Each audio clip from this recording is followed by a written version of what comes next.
Mesdames, Messieurs, bonsoir. Dans 4 mois exactement, on va commémorer le 30e anniversaire des accords d'Évian qui ont mis fin à la guerre d'Algérie, encore qu'on discute encore de savoir si, pour certains, pour Jacques Roseau par exemple, qui est parmi nous, si ce sont bien les accords d'Évian qui ont mis fin à la guerre. Cela dit, pendant près de 30 ans, cette guerre et ses conséquences sont restées enfouies dans nos mémoires.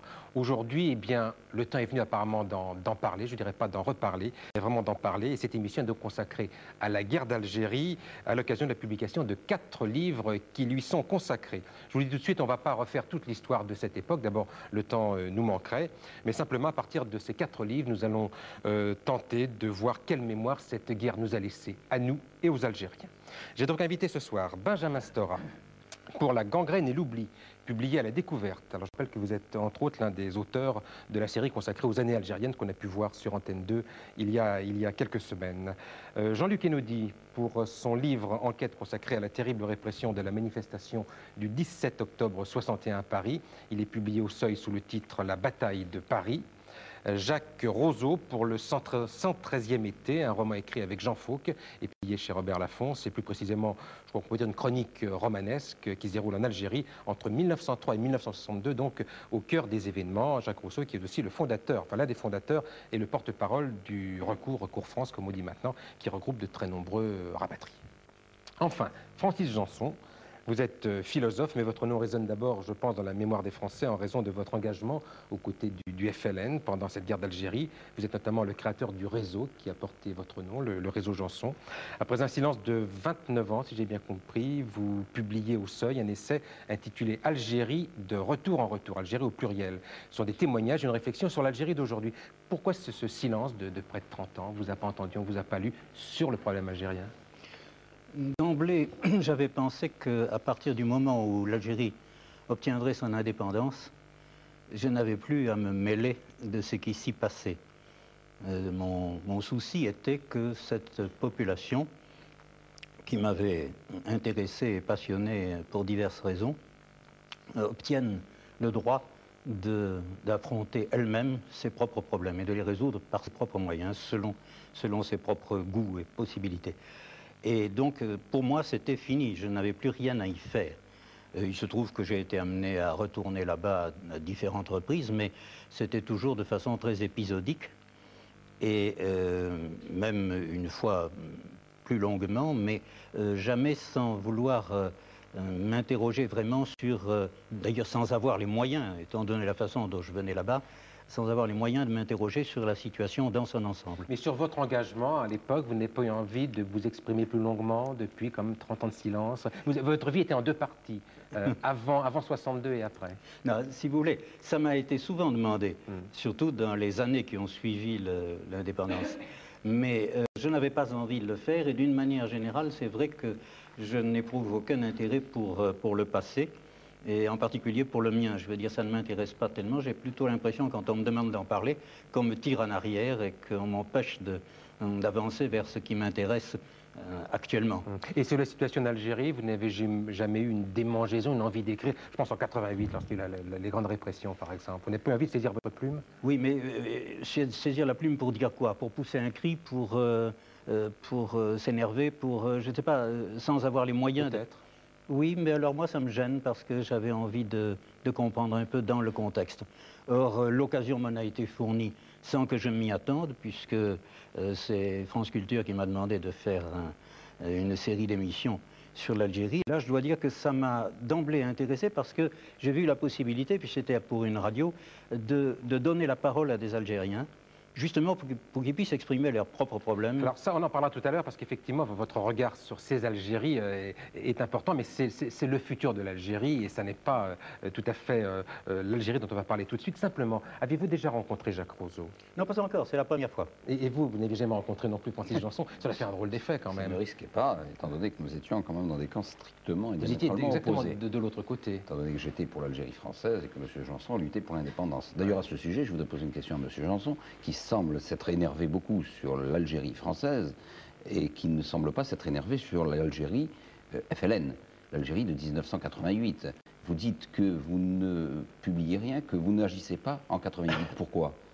Alors que vous avez beaucoup agi pour donner la chance à cette population, qui d'ailleurs, soit dit en passant, n'était pas toute anti-française, On va en parler. pour lui donner cette chance. Pourquoi en 88, vous n'intervenez pas? En 88, il faut rappeler, ce sont les émeutes étudiantes. Les émeutes et graves c'est une répression d'Algérie. terrible, oui. Oui, je comprends très bien Parce qu'il votre y avait des question, raisons, là. mais ma raison est très forte, c'est que lorsqu'il s'agissait de la situation coloniale, je la connaissais, cette situation, du moins sous bien des aspects. J'en avais une connaissance directe pour avoir vécu là-bas pendant des mois et des mois, et pour avoir rencontré des quantités de gens. Ce qui n'était plus le cas dans les événements d'octobre 88, parce qu'il y avait longtemps que je n'étais pas allé en Algérie, ou que je n'y étais allé que très épisodiquement, et je ne me voyais pas du tout en train de parler à la place des Algériens sur un problème qui était le leur et dont je pouvais difficilement saisir comment je ne pouvais pas comprendre comment les choses en étaient arrivées là. Finalement, je l'ai mieux compris quand j'ai été amené à y revenir. Mais je n'aime pas m'indigner comme ça sur un point, sans comprendre d'où ça vient, où ça va, de quoi c'est riche, de quelle promesse c'est riche ou de quelle menace. Voilà, c'est la raison pour laquelle je ne parle pas comme ça ponctuellement, je ne peux pas. Alors, ces promesses, on va en parler tout à l'heure, puisque votre livre est consacré effectivement à l'Algérie d'aujourd'hui, notamment au poids du fils, on a beaucoup parlé, puis le regard que vous portez à travers des témoignages. Mais on va quand même commencer cette réflexion ce soir avec Benjamin Stora, avec la gangrène et l'oubli, parce que je disais que cette guerre est restée enfouie dans nos mémoires pendant près de 30 ans. C'est vrai que c'est une guerre qui n'a pas place dans notre mémoire, ni ici d'ailleurs, ni vraiment là-bas en Algérie. Oui, enfin là, il y a un paradoxe assez étonnant, c'est que cette guerre, elle n'est pas commémorée, puisqu'il n'y a pas de date anniversaire, il n'y a pas de temps particulier. Je disais même que sur les accords d'Évian, vous me disiez tout à l'heure Il y a des qu'on n'est pas d'accord. des polémiques qui sont extrêmement vives entre les différents groupes porteurs de la mémoire de la guerre d'Algérie, entre les soldats, entre les pieds noirs, entre les harkis, etc. Il y a différents groupes porteurs de la mémoire de cette guerre d'Algérie qui s'affrontent, bien entendu. Donc elle n'est pas commémorée, donc c'est très très difficile à partir de ce moment-là d'accrocher une mémoire de guerre, dans la mesure où elle n'existe pas dans l'espace public commémoratif. Et puis aussi, il y a eu beaucoup de choses qui ont fait que cette guerre a été recouverte. Il y a eu les amnisties successives, l'amnistie de 1962, l'amnistie de 1964, l'amnistie de 1968, après comme on disait déjà aussi, les événements de 1968. Comme on a dit, les événements d'Algérie. Comme on a dit, les événements d'Algérie. Et puis, il y a eu la grande amnistie de 1982, de novembre 1982, qui a permis la réintégration, disons, des officiers putschistes dans l'armée française.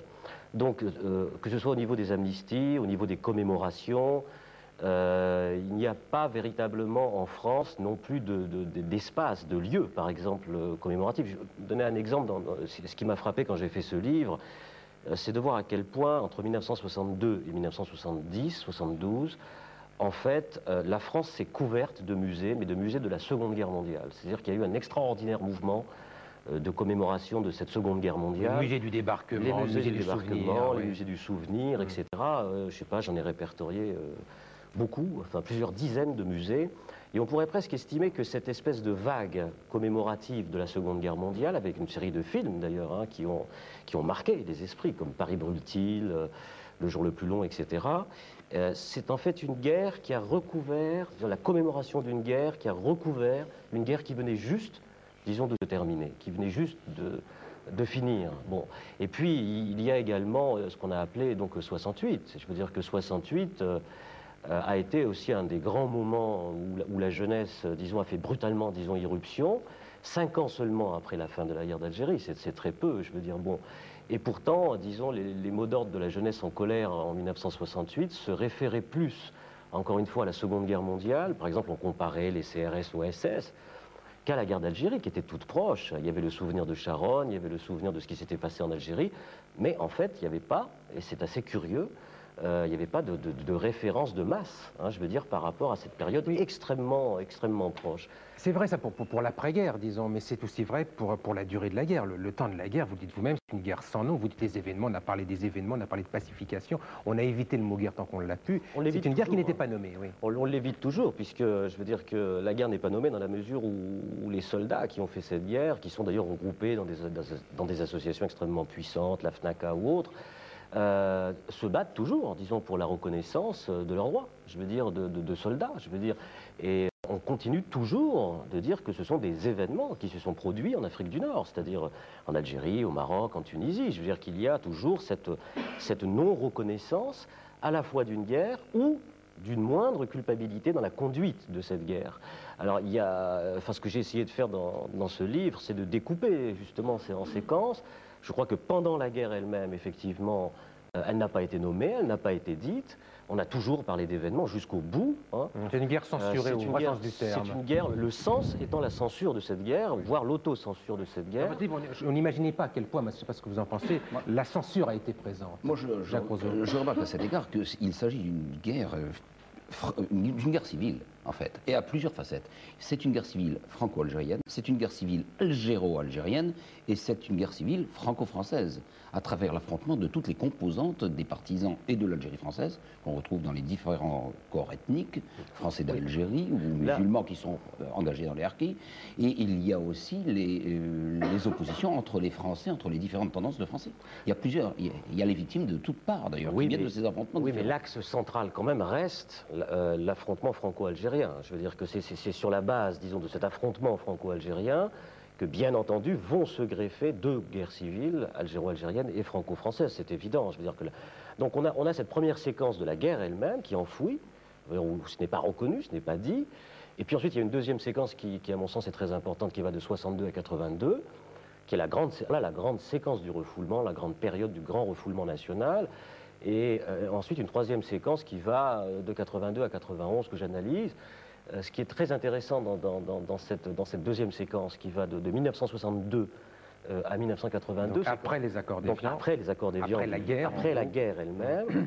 Ce qui est assez intéressant, c'est que quand même la mémoire de cette guerre d'Algérie continue de circuler, mais quasi clandestinement, à travers une énorme production de livres, c'est-à-dire plus de 1400 ouvrages qui ont été publiés sur cette guerre, mais des ouvrages très particuliers. Ce sont des mémoires, ce sont des autobiographies, ce sont des récits de vie.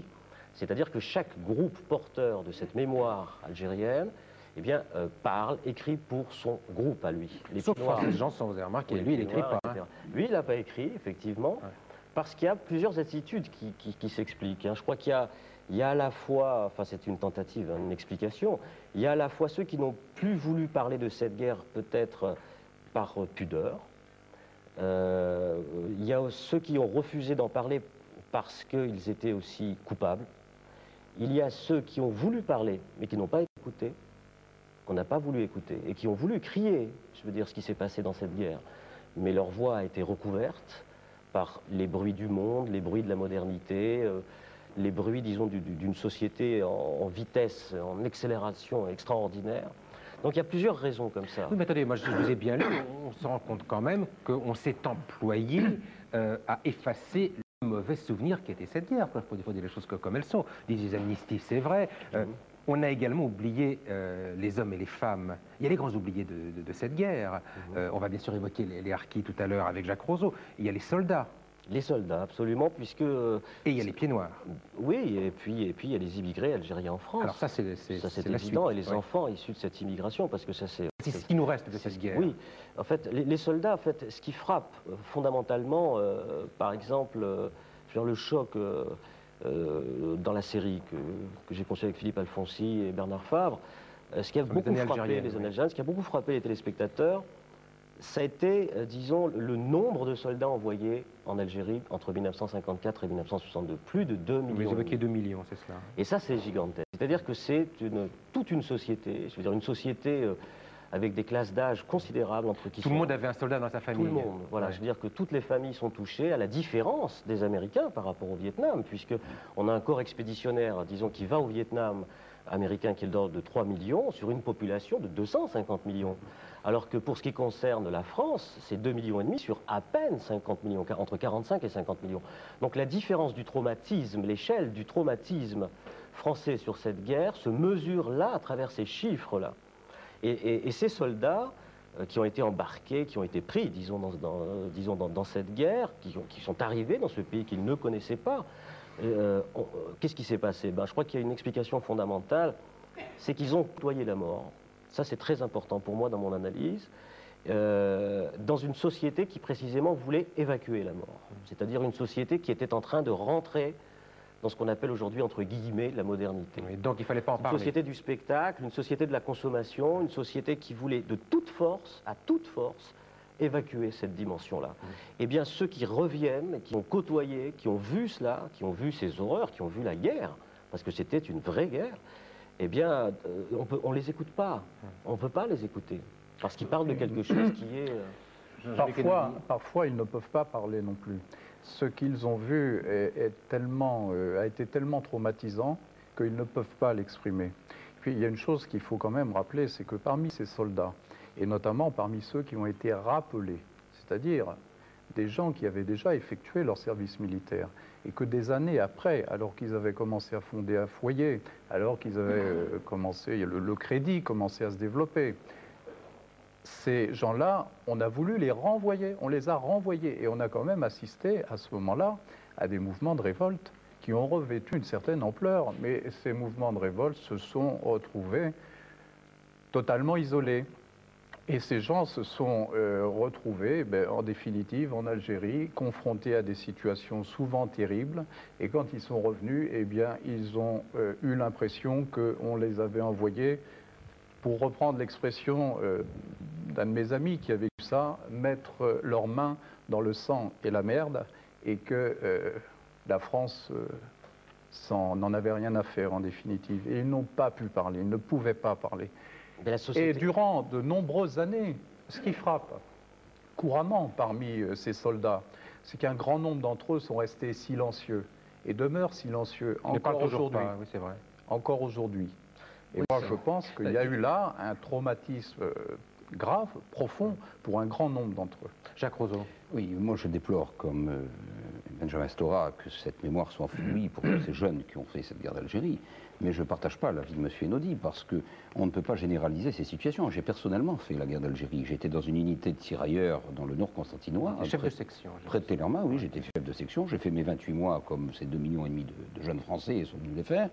Et je peux dire que je n'ai pas à rougir et que nous n'avons pas à rougir de ce que nous avons fait. Nous n'avons ni torturé en ce qui nous concerne. Moi, j'ai fait beaucoup d'opérations, j'ai fait beaucoup d'embuscades de nuit, j'ai fait beaucoup de contrôles dans les mechtas, et on a toujours respecté. En ce qui nous concerne, en tout cas, je peux témoigner que nous n'avons pas à rougir et que j'appartiens aussi à une génération de gens qui ont fait la guerre d'Algérie, qui n'ont pas à en rougir, et que nous avions aussi des actions dites de pacification, entre guillemets, mais qui étaient véritablement tout à fait dignes et humaines, avec l'assistance médicale gratuite, avec l'assistance sociale, avec l'instruction de jeunes instituteurs qui allaient dans les mechtas faire des cours, etc.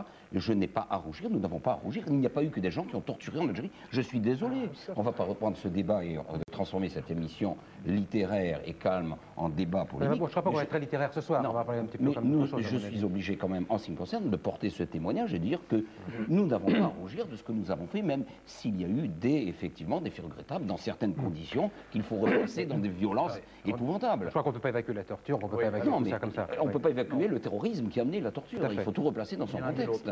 Non, je crois qu'on ne peut pas évacuer, je veux dire, l'engrenage d'une guerre. Je veux dire, bon, parce que c'est évident. D'ailleurs, la spirale infernale, on la trouve très bien dans votre roman, Jacques Roseau. Vous savez vraiment, on voit comment ça commence. Mais je crois que la dimension principale, pour moi qui m'a intéressé en faisant ce travail, c'est que la société n'a pas voulu les écouter. Je veux dire que s'ils ont voulu parler, ça c'est fondamental. C'est-à-dire que c'est une société qui va sur un train comme ça extraordinairement rapide. Il faut se souvenir de ce qu'ont été ces années. Bon. Et ce qui est assez curieux et intéressant, c'est que dans le fond, on parlait tout à l'heure du Vietnam. C'est au moment où les Américains, en 78, 80, ont commencé à produire un certain nombre de films sur le Vietnam, Apocalypse Now, Voyage au bout de l'enfer, qui est un très grand film, qui sort en 78 et qui va prendre comme ça de plein fouet, je veux dire, la jeune génération française de l'époque. C'est à ce moment-là, à travers la mémoire du Vietnam, que les jeunes générations disent « Et nous, qu'est-ce qui s'est passé ?» et l'Algérie. Qu'est-ce qui se passe? Et pourtant, il y a des films qui existaient sur l'Algérie. Parce que là aussi, je veux dire qui ne sont pas des films de grands spectacles, qui ne sont pas des films... Il y a par exemple Les Centurions, je veux dire, qui est sorti en 66, avec Alain Delon, un film hollywoodien, un grand spectacle, etc. Avec Delon. La question principale, c'est que ce soit Avoir 20 ans dans les Aurès, RAS, Le coup de Sirocco, L'honneur d'un capitaine, etc., c'est qu'en fait, il y a une espèce d'impossible réconciliation par l'image. C'est très très difficile. C'est-à-dire que chacun de ces films concerne un public particulier. C'est-à-dire que les Pieds Noirs, effectivement, vont aller voir Le coup de Sirocco et vont pleurer, je veux dire, au coup de Sirocco. Alors, Jacques Rousseau a pleuré au coup de Sirocco. En 1979... je voudrais dire, j'ai pleuré souvent d'ailleurs, et bien avant. Et je voudrais dire à Benjamin Stora qu'il y a une toute petite erreur dans son livre, dans ses notes du livre, très fouillé, très nourri par ailleurs. Benjamin, tu dis qu'à un moment que les Oliviers de la Justice ont été diffusés. Alors les Oliviers de la Justice, c'est un des très rares films, c'est pratiquement le seul film que nous avons sur l'Algérie d'avant, l'Algérie des Français, qui a été fait d'après le remarquable roman de Jean Pellegrini, Les Oliviers de la Justice, et ce film devait être diffusé par FR3 le 18 juin 1986, et il a été déprogrammé la veille, pour des problèmes de différends juridiques entre FR3 et la... Oui, non, mais il n'a jamais été reprogrammé. On avait protesté à l'époque, et on nous avait promis de le reprogrammer. D'ailleurs, je saisis l'occasion de faire pour dire qu'on en on lui posera la question. Mais non, mais oui, mais ce qui m'intéressait, c'est que il y a à peu près 35 films qui existent, je veux dire, sur cette période, où on voit effectivement le déserteur, l'insoumis, je veux dire l'officier, je veux dire qui rallie l'Ouest avec le film d'Alain Delon, par exemple l'insoumis en 64. On voit effectivement les anticolonialistes qui vont voir en masse en 1973, après 68, RAS, ou Avoir 20 ans dans les Aurès, qui sort en 1971 de René Vauthier, qui est un film qui sort d'ailleurs en même temps que Le Chagrin et la Pitié, en 1971. Et ce qui est assez intéressant, c'est que chacun, disons, de ces films touche des publics qui ne se mélangent pas. C'est-à-dire que la guerre continue de manière quasi souterraine, quasi inconsciente. Elle continue toujours d'ailleurs, je crois. Et ça, c'est assez frappant. Mais moi j'aimerais savoir, Francis Janson, quand vous rencontrez aujourd'hui des jeunes ou des gens de votre génération ou de celle juste après, qu'ils apprennent que vous êtes Francis Janson, donc le réseau Janson, qu'est-ce qu'on vous demande? On vous interroge forcément. Oui, mais pas sur le contexte vraiment. Non, je pense que ce qui les intéresse, c'est l'aventure de quelqu'un. Enfin, c'est votre démarche. Le côté un peu mythique même de la démarche. Enfin. Mais je pense que le contexte, ils ne songent même pas à poser les questions qui pourraient être posées parce qu'ils ne se sentent pas à l'aise là-dedans, parce qu'ils en ignorent à peu près tout. Il y a eu une époque, je crois, où il y avait un journaliste de Libération qui me disait, il y a déjà un bon bout de temps, qu'il y avait une vague de journalistes qui étaient à Libération, qui étaient issus de la guerre d'Algérie. On le sentait très bien. On voyait ce que ça représentait pour eux. Tout à fait. Et puis je crois que ça a passé. Ça a passé, il me semble. Ça n'existe plus, ça, maintenant. C'est-à-dire que là aussi, il y a quelque chose d'intéressant, c'est que la vague des gens qui vont occuper le devant de la scène en 68 et qu'on va retrouver dans les médias dans les années 80, ceux qui font de Libération, par exemple, etc., ont protesté contre la guerre d'Algérie, se sont engagés contre la guerre d'Algérie, font partie de cette génération pour qui la guerre d'Algérie a été la grande affaire de leur vie. C'est incontestable que le fait colonial a été la grande affaire de leur vie et de cette lutte anticoloniale. Mais en même temps, ce qui est assez intéressant aussi à analyser, c'est que beaucoup n'ont pas fait la guerre d'Algérie, c'est-à-dire n'ont pas côtoyé les morts. Je veux dire, ils ont l'information, ils ont la rumeur, mais ils n'ont pas eu le sentiment. Oui, c'est-à-dire que ce qui est assez intéressant à voir, c'est que aussi, il y a eu une reconstruction mythique aussi des étapes de cette guerre. Et je pense que Francis Janson ne me démentira pas là-dessus. C'est que l'opposition à cette guerre d'Algérie, en France aussi, a été très tardive. C'est-à-dire que ceux qui ont été, disons, pour l'indépendance algérienne, étaient minoritaires en France, très minoritaires. Ils étaient très à contre-courant. Je veux dire, bon, Vidal-Naquet le dit, je veux dire, dans l'ouvrage, Francis Janson le sait, bien sûr, qui a fondé les premiers réseaux dans les années 1956-57. Et on a commencé à voir, disons, les premières grandes manifestations étudiantes, je veux dire, de l'UNEF contre la guerre d'Algérie, dans le fond, à partir du moment où les sursis ont commencé à être menacés. Et à ce moment-là, on a vu, en 1960-61, les étudiants, disons, se mobiliser. Donc c'est pratiquement la fin. On ne va pas refaire toute l'histoire, on n'en sortira pas. Simplement, d'un mot, Jacques Rousseau, lorsque, par exemple, vous avez vu qu'il y avait des réseaux de soutien au FLN, là où vous étiez, vous en Algérie, vous le Pied-Noir, quelle était la réaction? Dans votre livre, il y a quelqu'un, il y a, je crois, un Algérien qui dit ils se font la chicaya entre eux. Ah oui. Oui, mais ça suffit pas comme réaction. Non, mais enfin, il y a un développement sur ce thème, d'ailleurs, dans mon livre, dans notre livre avec Jean Faux. C'est que les conversations que nous avons eues avec des Algériens, bien après, quand nous sommes retournés dans nos régions de Cherchell, Novi, etc., avec des gens qui avaient été chefs de maquis et que nous connaissions parce que nous étions dans le même village, amis d'enfance, allant à l'école ensemble, etc., ils partageaient notre point de vue et n'avaient pas de grande considération pour les gens qui s'étaient livrés à ce genre d'action. Ils apparaissaient comme des traîtres à leur camp. Là, vous pensez à Jean exactement. Vous devez l'entendre souvent.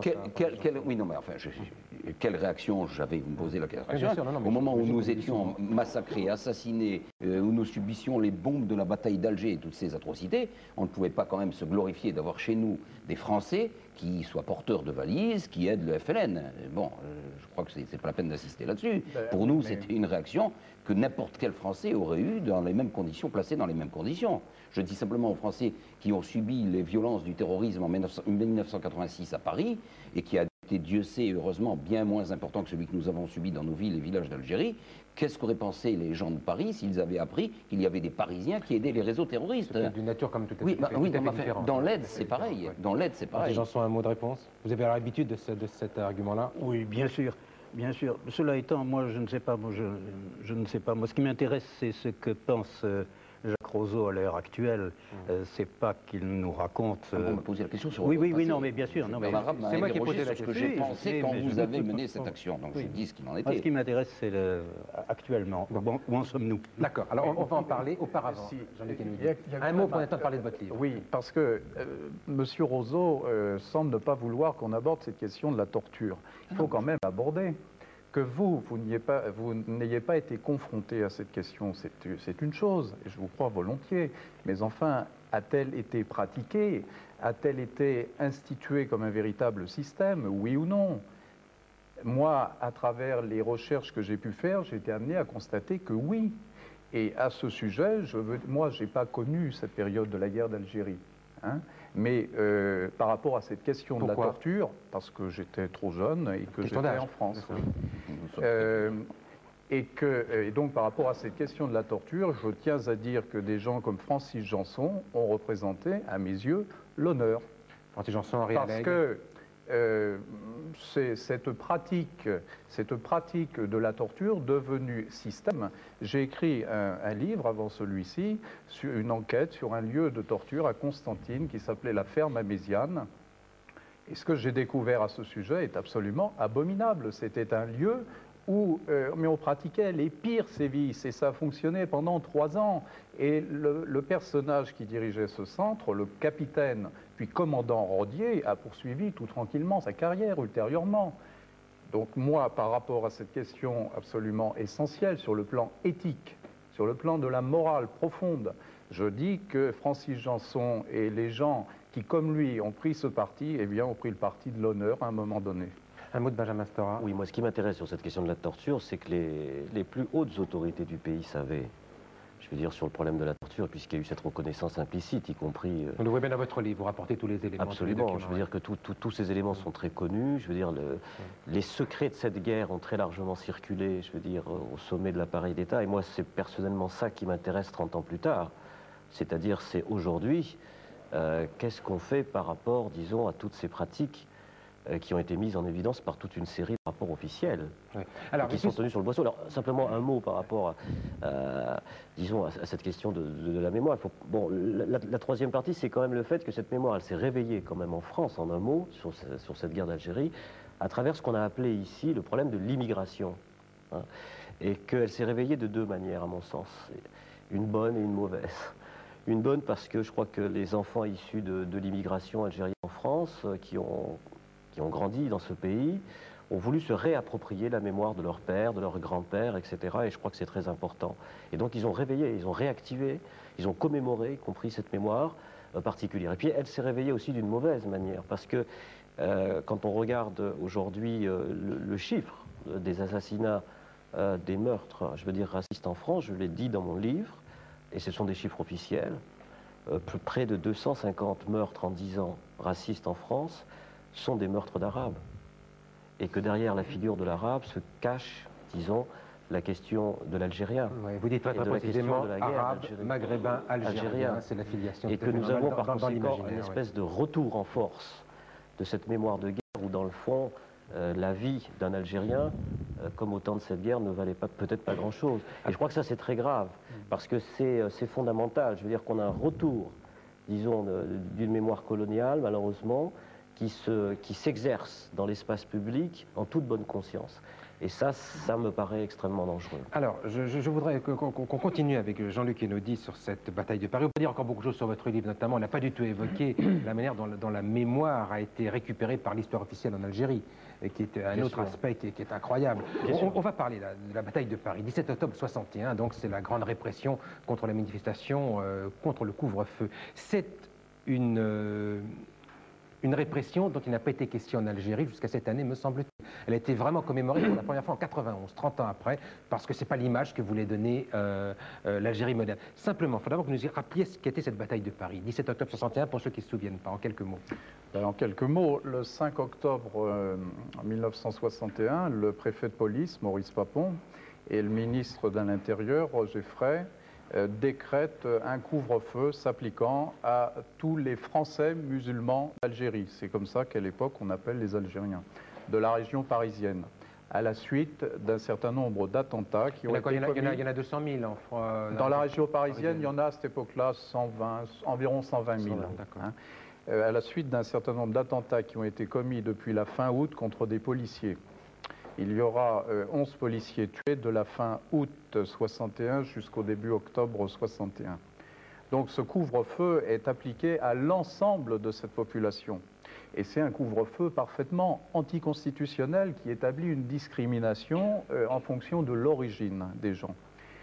Le 17 octobre, donc le FLN, la Fédération de France du FLN, essaye de mettre à profit cette situation et appelle l'ensemble de la population française musulmane d'Algérie à manifester le 17 octobre sur les lieux bien connus de Paris, fréquentés par les touristes, notamment l'Opéra, les grands boulevards, les Champs-Élysées, etc.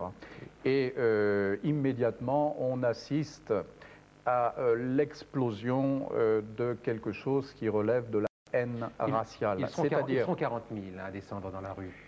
30, 40 000, 30 000, peut-être 40 000. D'accord. Et donc, ces gens arrivent notamment des bidonvilles. À l'époque, il y a d'immenses bidonvilles, à Nanterre notamment. Quand ils arrivent et veulent traverser le pont de Neuilly, la police tire. À d'autres endroits, au pont de Clichy, par exemple, des policiers tirent, les corps sont jetés dans la Seine. Et des scènes semblables se répètent. Et puis, rapidement, l'afflux est tel que le préfet de police réquisitionne des autobus de la RATP, conduits par des chauffeurs de la RATP, et ces autobus, ainsi que les cars de la préfecture de police, emmènent ces Algériens, très souvent déjà blessés, vers des lieux de détention réquisitionnés, notamment le Palais des Sports, le stade de Coubertin, et puis aussi à la préfecture de police et au centre de Vincennes. Et là, dans ces lieux, vont avoir lieu des scènes absolument épouvantables. Ces Algériens qui arrivent sont projetés des cars, passent entre des haies de policiers qui se sont baptisés comités d'accueil et qui frappent ces gens véritablement pour faire éclater les crânes, pour tuer. Ce jour-là, il y a une véritable volonté de tuer. Et de tuer des gens en fonction de leur apparence physique, car c'est ça qui est absolument, à mes yeux, fondamental dans cette affaire, c'est que tous ces gens sont raflés et victimes des pires violences en fonction de leur faciès, de leur apparence physique, ce qui fait que de nombreux Marocains, Tunisiens, voire des Espagnols, des Italiens, ont été pris dans les jours suivants, parce que cette répression du 17 octobre, elle s'est poursuivie pendant plusieurs jours. Et dans votre livre, qui est une commission parlementaire qui va donc rendre visite à ces détenus le 6 novembre. Oui, c'est ça. et elle trouve des gens qui sont blessés, qui sont là dans leur sang depuis donc depuis 3 semaines. C'est ça, depuis 3 semaines. Mais alors ça, effectivement, bon, on en a reparlé un petit peu à propos de l'anniversaire, le 17 octobre dernier, qui est 91. Pourquoi là on l'oublie? Pourquoi d'un seul coup? C'est la première enquête véritable qui est faite sur le sujet. Il y a eu d'autres choses. Il y a eu d'autres travaux, absolument avant. Il y a eu d'autres travaux avant. Il y a eu un premier livre qui a été écrit immédiatement, qui s'appelait Ratonnades à Paris. Seulement, ce livre a été immédiatement édité par François Maspero. Et ce livre a été immédiatement saisi sur ordre du préfet de police, Maurice Papon. Oui, mais il y a aussi le Déninx, il y a aussi le Tristan. Mais Tristan n'empêche que sur une enquête avec des témoignages comme le vôtre, je n'ai pas encore vu. Il y a eu aussi un livre de Michel Lévin en 1986, je crois, qui n'a pas eu beaucoup d'écho, c'est vrai, mais il y a eu ces travaux qui ont eu lieu avant. J'allais vous parler autour de vous, notamment aux plus jeunes. 17 octobre 61, ça ne dit rien du tout. Vous dites Charonne, on se souvient. C'est vrai. Très souvent, les gens, quand on leur parle du 17 octobre 1961, répondent Charonne. À Charonne, qui a eu lieu au mois de février 1962, il y avait une manifestation contre l'OAS. Il y a eu 9 Français qui ont été tués dans des conditions abominables. Et l'opinion française s'est sentie là touchée dans sa chair. La mémoire a choisi. Absolument. C'est un constat qu'il faut faire entre des morts algériens et des morts français. Il semble que la mémoire, pendant 30 ans, ait choisi les morts français. Jacques Roseau. Oui, cette répression est inqualifiable, d'ailleurs j'en parle dans mon livre. Oui, vous le citez. Mais la mémoire aussi doit ne pas oublier, je reviens à nos martyrs aussi, ceux des Français musulmans qui vivaient en France et qui ont été victimes des atrocités du FLN et des rivalités entre le FLN et le MNA. Je pense à un homme comme Ali Tchekal, qui était un grand bâtonnier originaire de Mostaganem. Alors le MNA, c'est l'autre mouvement révolutionnaire opposé au FLN. Opposé au FLN. Mais je pense au bâtonnier Ali Tchekal, qui a été tué à la sortie du stade de Colombes en 1957, aux côtés du président Coty, et qui était un grand Français, et qui a été abattu d'une façon absolument sauvage. Et il illustre le massacre de beaucoup de Français musulmans d'origine algérienne pour leur tendance francophile. Ceux-là aussi, il ne faut pas les oublier. Alors, c'est vrai que vous avez raison de souligner qu'il y a eu une répression le 17 octobre 1961, c'est indéniable, mais c'est vrai aussi qu'il y a eu beaucoup de violences dont ont été victimes ces mêmes Français et musulmans pour leur soutien à la France, et il ne faut pas les oublier non plus. C'est aussi une mémoire. Non, je crois qu'on ne peut pas faire ce reproche à Jean-Luc Einaudi de ne pas parler des harkis, de ne pas parler de... je dis simplement que... Il a choisi un objet qui est le 17 octobre. Monsieur Stora, ce n'est pas un reproche, c'est simplement au-delà, et on peut en parler. Par contre, ce qu'on peut dire, c'est que commence maintenant effectivement toute une série de travaux et toute une production, en particulier, c'est vrai, sur le problème par exemple des harkis. Je veux dire, on ne peut plus aujourd'hui parler des harkis comme on en a parlé il y a 30 ans, c'est évident. Je veux dire qu'il y a toute une série maintenant il a quand même fallu 30 ans. Absolument, bien sûr, pour comprendre ce phénomène. Il a fallu 30 ans, il a fallu des barricades dans les rues. Qui a été un phénomène très complexe, extraordinairement compliqué, qui est lié au déracinement de la paysannerie algérienne. Je veux dire, puisque 2 millions de ruraux algériens ont été déplacés et qui ont perdu, disons, cette espèce de position terrienne, donc de rentrer dans l'armée française, de se retrouver à 230 000 hommes dans l'armée française, ce qui est un nombre considérable. Je veux dire, on ne peut pas réduire le phénomène harki simplement à l'existence de miliciens ou de collaborateurs ou de supplétifs. C'est évident. Vous avez une phrase dans votre livre qui explique bien les choses, je ne sais pas ce que vous en pensez. Vous dites, vous parlez du mythe de l'unité du peuple derrière le FLN. Effectivement, il y avait plusieurs factions différentes et il y a eu une guerre civile terrible entre ces factions, entre le FLN et le MNA, donc pour être très schématique. Et vous dites, on ne peut pas gommer d'un seul coup 125 ans de présence française. Effectivement, ces harkis et tous les musulmans français qui avaient épousé donc la cause de l'Algérie française ressortait de ces 125 ans. Oui, c'est-à-dire que je veux dire qu'on en parlera je pense qu'on parlera du livre de Francis Janson, parce que c'est au cœur de l'Algérie d'aujourd'hui. Je veux dire, on en parlera de l'identité algérienne, c'est évident. Ce problème à la fois de la francisation et aussi du dégagement de cette francisation. C'est un phénomène contradictoire, très compliqué. On en parlera tout à l'heure. J'aimerais qu'on conclue quand même avec Jean-Luc Einaudi. La vraie question, c'est que cette manifestation, vous nous avez donné le contexte, effectivement, c'est après des attentats, c'est alors qu'on négocie avec le FLN, donc il faut être en position de force, il faut montrer sa force. Est-ce que ça a servi à quelque chose? Est-ce qu'elle a eu une utilité? Je crains que non. Je crains que non. Je crois que ça n'a rien changé au cours de cette guerre. De Gaulle voulait reprendre les négociations, le gouvernement provisoire algérien voulait les reprendre aussi, et alors que cette répression se poursuivait, des bruits couraient selon lesquels des contacts avaient repris. Je crois que ça rend d'autant plus dramatique cette affaire que je crois qu'effectivement, ça n'a pas changé le cours des choses. Une explosion. Mais ceci dit, ça a quand même changé une chose, c'est que dans notre capitale, on a vu s'exprimer la haine raciale. Et ça, du point de vue de la conscience française, c'est quand même quelque chose qui devrait faire réfléchir. En tous les cas, c'est ce que je souhaite. Une catastrophe éthique, désormais. Oui, absolument. Très bien. Donc la bataille de Paris, il faut le lire absolument pour ceux qui ne connaissent pas, que je crois qu'il y en a beaucoup qui ne savent pas ce qui s'est passé en 61, ce 17 octobre, véritablement. Jacques Roseau, le 113e été. Alors moi, quand j'ai reçu, j'avais lu le précédent, qui était le 13e convoi.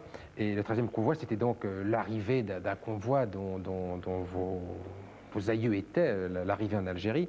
Et le 113e été, c'est 1903-1962, donc nous plonge dans cette guerre, ces événements algériens. Et vous avez choisi le roman pour le raconter. Eh bien oui, avec Jean Foc, nous avons choisi le roman parce que nous avons pensé que c'était la façon la plus souple pour aborder ce difficile problème. Mais de vous, on attendait plutôt un essai, une réflexion. Oui, merci. Non, mais on pouvait aussi faire une réflexion, un essai à travers une chronique romanesque. Parce que, bon, c'est du roman, mais c'est du roman vrai à 95%. Pourquoi? Parce qu'il est sous-tendu par la vie intercommunautaire de notre petit village de Novi, par toutes les notes prises par nos anciens, notamment par mon père, au fil des années du début du siècle. Et c'est ce que nous restituons, toute cette mémoire de cette vie heureuse. C'est la petite histoire pour comprendre la grande histoire. Tout à fait. C'est le village de Novi, près de Cherchel, pour comprendre l'Algérie. Tout à fait, mais c'est un échantillon, c'est un élément de laboratoire intéressant parce que c'est un de ces très nombreux villages et l'Algérie était tissée de tous ces petits villages, de ces fermes. Alors justement, c'est vrai qu'on est très pris par ce livre, on découvre des personnages qui nous intéressent, mais ce qui en sort, moi si je l'ai bien lu, vous l'avez lu comme moi, c'est le sentiment quand même que l'Algérie c'est une grande fraternité, en tout cas dans votre village et ensuite dans les rapports entre les Algériens et les colons.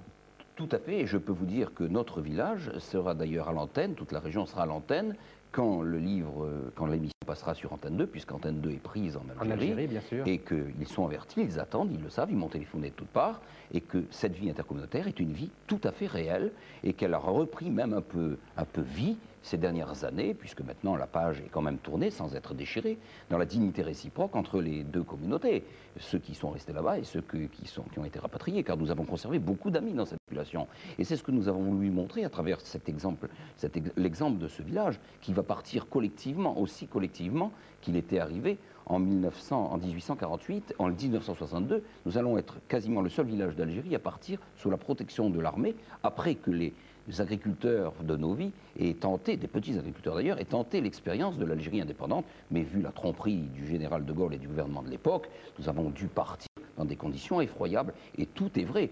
Telle l'histoire de ce jeune homme qui est mon cousin, Philippe Faisan, il existe sous le nom de Jean-Paul Montaud dans le livre, mais il existe. Son drame abominable, il va rester seul dans ce village et pour rechercher son père qui a été enlevé et qu'on n'a pas du tout retrouvé. Et il va rester tout seul au milieu de cette population qui est pour une partie d'entre elles hostile à la suite de la radicalisation du mouvement au lendemain du 19 mars et de la prise en main de l'État par les éléments les plus durs, les plus radicaux du mouvement de l'insurrection algérienne. Et ce garçon, Philippe Faisan, va être désespéré. Il va chercher son père. Et on trouvera le corps de son père. C'est une histoire effroyable. Son père sera enterré à Cherchel et le corps de son père sera volé ensuite par une femme de gendarme qui aura besoin de matérialiser la disparition de son mari. C'est épouvantable. En même temps, quand on lit ce livre, en tout cas au début, on se demande vraiment, enfin bon, ensuite on comprend, hein, on se demande pourquoi il y a la guerre. Parce que vous êtes à Neuvy, dans ce petit village, donc une famille qui remonte quand même à 1848. Oui, 1848, donc c'est au siècle passé. Et vous avez il y a le père du narrateur, le père de François, et il y a un autre père qui Ali, qui est un notable arabe. François, c'est moi dans le livre. J'ai bien compris, oui. Et le père est mon père, et mon second père, c'est Ali, effectivement. Ouais. Et il y a le fils d'Ali qui est Mo, qui est le frère. Et qui est Moreau, c'est quasiment... C'était mon frère. Je dis c'était parce que malheureusement, ils sont disparus aujourd'hui. Mais nous avions une vie très, très réellement familiale avec ces gens-là. Et bon, mais ça, c'est pas toute l'Algérie. Nous ne sommes pas une exception, mais souvent, c'était ça en Algérie, dans les fermes, dans les villages. D'ailleurs, il n'y a qu'à voir de la façon dont les Français d'Algérie, les pieds noirs sont reçus quand ils retournent là-bas. Les fêtes qui leur sont organisées par tous les Algériens de leur village, de leur ferme. Ça montre bien qu'il y avait quand même des liens qui étaient très étroits. Jean, vous voulez dire quelque chose? Oui, j'ai quand même le sentiment que Jacques Roseau est plus complet, entre guillemets, plus honnête dans son livre, qu'il est en train d'en donner l'impression maintenant. Parce qu'à lire bien votre livre, on se rend compte, parce que vous êtes, je crois, très honnête à bien des égards, et vous dites bien des choses que peut-être on ne s'attendait pas à vous voir dire, on se rend compte que nos vies est quand même un cas. Pourquoi? Et ça aussi, ça transparaît. Tous les villages étaient comme ça. Non, ça transparaît. Tous les villages que nous avons connus étaient comme ça. Meurlaïne, La Froune, Déa, Saint-Arnaud, enfin je pourrais vous en citer des centaines, que je connais personnellement très bien, où j'avais des amis. J'ai envie de vous dire, relisez votre chronique. J'ai bien relu le livre, ne vous inquiétez pas. Vous verrez. Je connais mon livre quand même par cœur, Monsieur Janson. Et j'ai quand même une certaine expérience, excusez-moi, de cette vie que j'ai même retrouvée en retournant là-bas, avec l'accueil qui nous a été réservé. Mais il y a aussi dans notre livre l'expérience de la ville d'Alger, puisque j'ai aussi vécu la ville d'Alger. Ouais. J'étais président des lycéens d'Algérie et je raconte toute l'épopée de ces jeunes Français d'Algérie et avec nos amis musulmans qui ont cru à l'Algérie française. Car mon livre n'est pas axé que sur le village de Novi. Il y a aussi toute l'épopée de l'arrivée du général de Gaulle, de sa trahison, que je raconte parce que j'en ai été le témoin, parce que j'ai été reçu avec les membres du comité de salut public d'Algérie auquel j'appartenais 2 ou 3 fois par le général de Gaulle. Ces promesses résonnent encore à mes oreilles et ces trahisons aussi. Donc je raconte tout ça parce que pour bien comprendre tout le mécanisme qui a amené les Français d'Algérie au mouvement d'insurrection et de résistance qu'a été l'OS, il faut le comprendre à travers tout ça. Et c'est tout ça que j'ai voulu raconter à travers le livre. Montrer cette immense tromperie dont seront victimes les harkis et tous les pieds noirs, et qui va faire que le 19 mars, d'ailleurs, ne marquera pas pour nous la fin de la guerre d'Algérie. Car il y aura des dizaines et des dizaines de milliers de victimes, et notamment les harkis, et notamment 1700 Français d'Algérie qui ne seront jamais retrouvés, qui sont des disparus encore aujourd'hui, et sur lesquels, d'ailleurs, on pourrait faire un ouvrage. Mais c'est tout cet aspect que je veux traduire. Un mot de Jean-Luc Kennedy. C'est vrai qu'en lisant votre livre, Monsieur Roseau, on se demande pourquoi cette guerre a eu lieu. On se demande aussi pourquoi elle a débouché sur l'indépendance. Dans ce livre, vous évoquez un événement qui est absolument considérable et qui est lui aussi largement oublié, le 8 mai 1945 en Algérie. C'est les émeutes de Sétif, c'est la répression de Sétif, il faut rappeler. Eh bien, le 8 mai 1945, alors qu'en France, on célébrait la victoire sur le nazisme, en Algérie, il y a eu des manifestations de nationalistes algériens qui ont été interdites. La police a tiré. Il y a eu ensuite dans les campagnes un début de soulèvement paysan. Toute l'histoire d'Algérie, on n'en sort pas là. Mais toujours est-il que ça a débouché sur le massacre de milliers de personnes. Oui, mais c'est raconté dans le livre de Jacques. C'est ce que je raconte. Je raconte par le même. Je raconte maternel. Mais non, dites, Monsieur Roseau. Mais je ne dis pas que je parlais de Novi très précisément. Je parle de mon expérience, Monsieur Enodi. Je parle de ce que nous avons vécu. Je dis la vérité, et la vérité peut être contrôlée par mes amis qui nous écouteront dans 48 heures, 3 jours en Algérie. Donc je ne peux pas raconter n'importe quoi. Mais les événements de Sétif que vous évoquez, il faut les replacer aussi dans leur juste contexte. Avant la répression, il y a eu aussi le massacre de plus de 120 personnes dans des conditions effroyables. Sétif est raconté dans une discussion, je me souviens bien, entre un colon et un arabe, justement, qui en parlent ensemble. Je crois que 30 ans après, on aurait intérêt à avoir effectivement un regard sur l'histoire d'Algérie coloniale, et les Algériens aussi d'ailleurs l'ont, ce regard, qui serait un regard dans le fond, bien sûr, où il y avait une inégalité fondamentale citoyenne, enfin il y avait un refus de citoyenneté, je veux dire, pour la masse des Algériens musulmans. Mais il y avait aussi des relations réelles qui existaient dans le monde. Il faut être moins schématique qu'on l'est. Ouais. Absolument, je veux dire qu'il y a effectivement eu des rapports, je veux dire, qui ont existé, il y a eu des histoires, des complicités, il y a eu des amitiés, il y a eu des choses importantes qui se sont nouées. Le livre de Jacques Roseau, c'est le livre d'un homme qui a mal à l'Algérie, parce que c'est son pays, parce que c'est sa terre, c'est son village, et que ça, il ne faut pas l'oublier non plus. Je veux dire que c'est très important. Hein. Je veux dire, ce sont des choses qui comptent, je veux dire, hein, dans la vie, je veux dire, de millions de personnes aujourd'hui dans ce pays, je veux dire, qui ont mal à l'Algérie, qui ont toujours mal à ce pays. Absolument. Et ça, c'est très important. important. Et qu'on ne peut pas, disons, tout réduire de manière schématique. C'est-à-dire que 1 million de pieds noirs qui s'arrachent, disons, à l'Algérie en 1962, et j'en faisais partie, hein, je veux dire, j'avais 12 ans, c'est pas 1 million de colons, hein. Je veux dire, c'est pas 1 million de disons, qui s'en vont. Ouais, parce que les colons étaient partis avant. Hein, les colons avaient pris leurs précautions un petit peu avant. Hein, je veux dire, ils étaient partis un petit peu avant, hein, avant l'indépendance.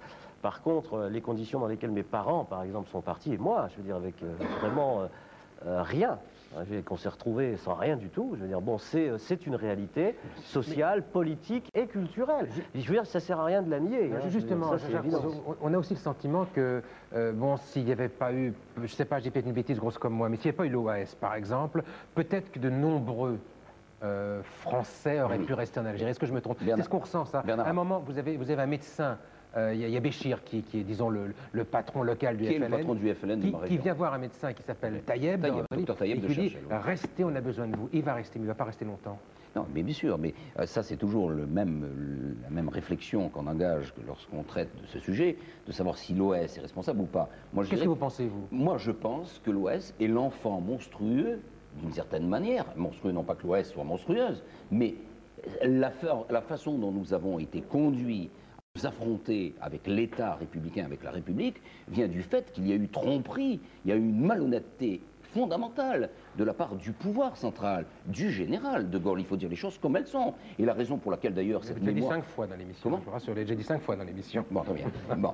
Mais la façon dont cette mémoire est enfouie ensuite dans les années qui suivent, c'est à cause de ça. C'est parce que tous les gens qui seront à la tête de l'État procéderont de ce même pouvoir et seront les enfants de ce pouvoir. C'est la raison pour laquelle tout a été truqué, toutes les cartes, toutes les dés ont été pipées. Parce qu'après le 13 mai 1958, il y avait beaucoup de choses qui étaient possibles, aucune chance n'a été saisie, et on a trompé les gens au fil et à mesure que le temps passait, au fur et à mesure que le temps passait. Finalement, les Français d'Algérie, les Pieds Noirs, n'ont eu qu'un mouvement légitime de résistance. Leur résistance est respectable en soi, mais il y a eu des excès, c'est sûr, c'est regrettable, mais toute résistance à ces excès. Nous avons voulu sauvegarder notre terre natale. C'est ça le mouvement de l'OS. Et s'il y a eu le mouvement de l'OS a été un frein pour trouver une solution équilibrée dans le cadre d'une Algérie fédérée dont on aurait pu rêver, et à laquelle rêvait Camus, eh bien c'est parce que Camus, les conditions... Camus les ultras d'Algérie n'ont jamais voulu l'écouter. Oui, je verrais là essayé avec le FLN de faire la trêve civile en 1956. Tout à fait. Et les ultra-européens d'Algérie ont cassé le meeting. Mais Camus... donc ça, c'est quand même dramatique. Mais tout à fait, tout à fait. On a nos excités, de gauche. Hein, je veux dire, Monsieur Stora, nous avons nos excités, nous le savons, comme dans toute communauté. Mais ils étaient nombreux, ceux-là. Ils étaient très nombreux, ces excités. Il est vrai que Camus... Il y avait de tout. Il est vrai que Camus a été traumatisé, a été déchiré par la solution qui commençait à s'imposer juste avant sa mort. Un mot de Kennedy, puis on se tournera vers Francis Janson. Je respecte beaucoup M. Roseau, mais j'ai constaté une chose dans son livre, c'est qu'il parle des combattants de l'OS et il parle des terroristes du FLN. Alors moi, je pense que... il y a deux aspects. J'ai lu votre livre, vous parlez des terroristes du FLN. Et justement, permettez, je continue. Et un peu court quand même. Oui, court. Or justement, durant toute cette guerre, on rejoint ce problème de mémoire. Ces combattants n'ont jamais été que des terroristes. Et on a guillotiné pendant des années des combattants en disant que c'était des terroristes, parce qu'il n'y avait pas de guerre. Et vous continuez, M. Roseau, vous nous parlez des combattants de l'OS et vous nous parlez des terroristes du FLN. Monsieur Nodi, vous êtes encore réducteur et c'est trop manichéen, je suis désolé. Non, mais laissez-moi. Bon, vous avez lu mon livre, je ne parle pas. Quand je parle de terroristes du FLN, je parle des gens qui ont mené la bataille d'Alger avec Yassef Saadi, Ali Lapointe, etc. Bon, c'était des terroristes. Ils mettaient des bombes dans des cafés, dans des lampadaires, au casino de la Corniche, et provoquaient des attentats effroyables qui faisaient une mort. Qui tuaient les femmes de ménage algériennes. Il y avait, monsieur Bégaudi, laissez-moi, ne tournez pas ça en polémique, laissez-moi parler, je vous ai laissé parler. Et il y avait des gens, c'était des terroristes, et il y avait des gens qui combattaient dans les maquis de l'ALN. Et dont je parle, Béchir, etc., c'était des combattants. Je ne dis pas que c'était des terroristes, c'était des gens qui se battaient dans les maquis. C'était des guerriers, des redoutables souvent, qui montaient des embuscades, qui se battaient contre l'armée française. C'était des combattants. Quant à l'OS, je ne parle pas ni de combattants ni de terroristes, je parle de toute une population, 95% des Français d'Algérie, qui ont adhéré à un mouvement de résistance pour sauvegarder leur terre natale, après avoir été trompés par les gouvernements successifs, et notamment par celui de 1958. Voilà ce que je dis, c'est tout. La sémantique doit s'arrêter. Voilà, donc c'est 103e été, et vous, le narrateur, François, donc vous retourne, et vous êtes donc retourné dans ce village. Je suis retourné plusieurs fois. Et vous avez retrouvé vos amis. Et j'ai retrouvé mes familles, et mes amis. et ceux qui étaient contre nous, avec lesquels j'ai eu des dialogues, avec ceux qui se battaient dans les maquis et qui étaient eux des combattants. Bien.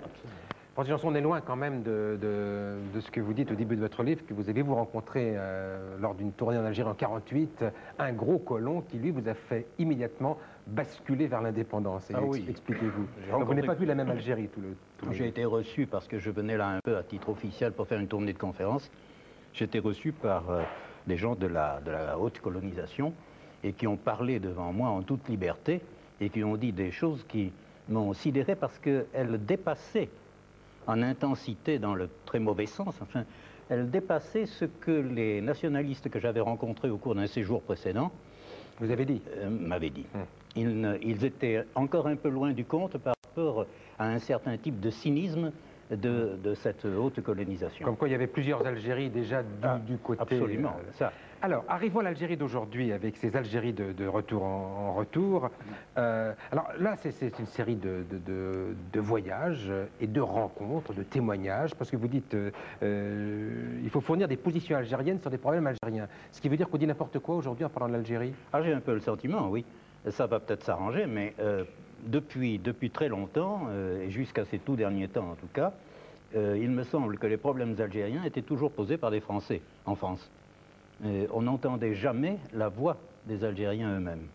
C'est pour ça que ça m'a été extrêmement précieux de pouvoir tendre le micro, en quelque sorte, à un certain nombre d'Algériens au cours de mon premier séjour, puisque ça, c'était pour une radio que je le faisais. Alors, il y a un certain nombre de thèmes, mais il y en a deux qui sont essentiels, sur lesquels vous assistez très longuement.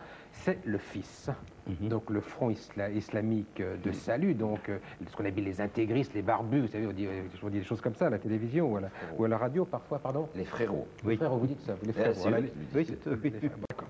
Les frérots. Et vous dites, attention, le FIS, on se trompe, il y a un succès du FIS, mais ça n'est pas primordial aujourd'hui en Algérie. Oui, ça a l'air très important. En particulier depuis les élections de juin 90, des élections qui ont donné la victoire au FIS, puisque ce mouvement a remporté plus de la moitié des communes et la quasi-totalité des wilayas. C'était des élections à la fois municipales et départementales. Les wilayas sont les régions, les départements. Les wilayas sont les départements, oui. Et à partir de ce moment-là, on a beaucoup parlé en France d'un désastre, d'une véritable inondation, enfin d'un raz-de-marée intégriste. En fait, quand on y regardait de plus près, on apercevait que ça ne disait pas grand-chose, ces élections, sur la réalité de l'audience du FIS en Algérie, puisque un bon nombre des voix qui s'étaient portées sur le FIS étaient des voix qui voulaient donner des leçons une leçon au FLN, c'est-à-dire au parti unique qui avait profité de la situation depuis une trentaine d'années. C'est une manière de voter non au FLN. Oui, c'est ça, exactement. Mais surtout, vous dites quelque chose de terrible. Vous dites d'abord le FIS est installé sur la peur. Ça, oui. Vous développez beaucoup. Et vous dites surtout, et vous avez des entretiens avec Abbassi Madani, donc le reste, vous dites, attention, les Algériens, ou certains gens, pensent que le FIS... nous amène vers un régime fasciste. C'est moi qui employé. Ah, mais c'est même moi qui l'emploie en fonction du sentiment que j'ai eu en rencontrant Abbassi Madani. Car le long entretien que j'ai eu avec lui m'a montré tout bêtement, avec évidence, que sa pensée était limitée rigoureusement à cet aspect de fascisme. Autrement dit, pour lui, il y a un moment de l'histoire qui est capital. Ce moment de l'histoire, c'est celui du prophète, où vivait le prophète, et à partir de là, tout le reste est sans importance. Quand il m'a expliqué qu'il fallait compter avec l'histoire, ce qu'il voulait dire, c'est qu'il fallait compter avec un moment de l'histoire et surtout pas avec tout le reste. Ce qui s'est passé ensuite n'a pas d'importance. Il faut revenir à ce moment-là, et en fait, ce qui s'est produit à ses yeux, c'est que l'Algérie est devenue un pays qui n'est pas vraiment musulman, parce que l'Algérie a oublié son identité. Mais en réalité, elle n'en a qu'une identité. Et elle ne peut pas en changer. Cette identité lui a été donnée il y a 14 siècles. Oui, mais vous dites que c'est le degré zéro de la parole en parlant. Ah oui, mais parce qu'il faut... Mais oui, son idée, c'est qu'il faut imposer ça aux Algériens. Or, c'est tout de même très étrange parce que il dit que l'identité algérienne est islamique, mais il reconnaît en même temps qu'il faut l'imposer aux Algériens qui n'en ont pas, semble-t-il, conscience. Bon. Alors, en plus, ce qui est grave, c'est qu'il m'a expliqué à 2 reprises que l'islam dont il se réclame tellement, l'islam, c'était pas une fin, c'était un moyen. Un moyen de prendre le pouvoir, d'accéder au pouvoir. C'est un moyen d'accéder au pouvoir. Bon. Mais quand on a été comme vous, qu'on a été aux côtés du FLN dans un idéal d'un pays indépendant que devait être l'Algérie, on doit avoir froid dans le dos, non? Mais on peut avoir froid dans le dos. Je dirais qu'en entendant M. Le Pen, j'ai quelquefois froid dans le dos aussi. Je veux dire, nous avons nos... Là, on parle de l'Algérie, là. Hein? Là, je parlais de l'Algérie précisément. Oui, oui, non, mais je comprends. Mais je veux dire, nous avons nos intégristes aussi. Et actuellement, l'Algérie, elle a 30 années d'indépendance derrière elle. Trop court. Ah ben, c'est très peu. Hein. Ouais. C'est très, très peu. Et je pense qu'elle est en train d'émerger d'une période très dure qui a été celle du parti unique, où des choses se sont faites malgré tout. Hein. Ça n'a pas été que négatif. Et que le passage au multipartisme, pour ne pas parler de la démocratie, parce que ça, la démocratie, elle est à l'horizon, mais elle n'est pas encore réalisée. Le passage au multipartisme n'est pas facile. Actuellement, on a 52 partis déclarés en Algérie. Ça fait pas la démocratie, bien sûr. Sur la démocratie, il y a une phrase, vous avez tous dû la noter, c'est Fadela qui vous dit ça, qui dit ça. Quand on me parle dans une mosquée, je comprends. Est-ce que vous êtes donné la peine de nous expliquer c'est la démocratie? Ça fait 24 mois qu'on entend parler de démocratie, qu'est-ce que c'est? C'est un jeune Algérien qui dit ça à une Algérienne, en lui reprochant de n'avoir pas, elle et les siens, ceux de sa génération, n'avoir pas expliqué aux jeunes dont il fait partie ce que c'est que cette fameuse démocratie dont on commence à lui rebattre les oreilles, mais personne ne lui a dit ce que ça devait être. Et pour cause, parce qu'en effet, on ne le sait pas encore. Et je dis qu'on ne doit pas essayer de le savoir, nous. Avec nos modèles à nous. Oui, c'est ça. Ouais. C'est ça. Il faut que les Algériens fassent leur expérience, et elle va prendre du temps. Et elle ne peut pas se passer dans la douceur, dans l'huile, Bon, il faut s'attendre à ce que ce soit parfois rugueux. Ouais. Mais je crois que c'est en marche, le mouvement est en marche. Mais vous dites quand même, et c'est un point très important du livre et qui nous ramène au débat, vous dites quand même, il faut que ça passe par la France. Le rapport entre l'Algérie et la France est vital. Vous dites en fait un peu comme Rousseau d'une autre manière. Vous dites que la coopération entre la France et l'Algérie est vitale. Ah, je pense qu'elle est vitale pour... Aujourd'hui. Elle est vitale pour la France autant que pour l'Algérie. Ouais. Je veux dire, ce qui me paraît vital, c'est qu'en effet, il y ait un rapport entre les 2 rives de la Méditerranée. C'est pas seulement l'Algérie, d'ailleurs, c'est le Maghreb. C'est pas seulement la France, c'est l'Italie, c'est l'Espagne, enfin, je veux dire, c'est l'Europe aussi, mais l'Europe méditerranéenne. Ça me paraît vital pour ces pays-là, de part et d'autre, qu'on cesse de se regarder comme si on était dans 2 camps opposés, ou comme s'il y avait d'un côté des gens qui savent tout et les autres qui ont tout à apprendre. Je crois que ce n'est pas le cas. Mais pour en revenir à l'importance du fils, puisque c'est la question que vous me posiez d'abord, je vous dirais qu'en fait, je crois que l'intégrisme a son importance en Algérie et qu'on n'est pas prêt d'en voir la fin, mais qu'après toutes les erreurs commises par les islamistes, et en particulier très précisément par le fils lui-même, puisqu'il y a toute une mouvance islamiste en dehors du fils, après toutes les erreurs commises par le fils, je crois que la situation a été quand même assez déblayée et que s'il est vrai que le fils politiquement fera encore partie du système algérien à venir, du moins ne peut-il pas espérer y jouer d'ici longtemps un rôle prépondérant? D'accord, c'est en ça que vous disiez qu'il n'est pas primordial. Un mot, parce qu'il va falloir... Non, mais je ne sais pas, je ne suis pas aussi sûr de ça que M. Janson l'affirme, parce que M. Janson, dans son livre, indique que le fils est effectivement en plein déclin, ce que vous venez de dire, mais quand on observe la manifestation qui s'est encore déroulée à Alger il y a une quinzaine de jours, elle a été très importante. L'ensemble des observateurs parlent de 300, 400 000 personnes.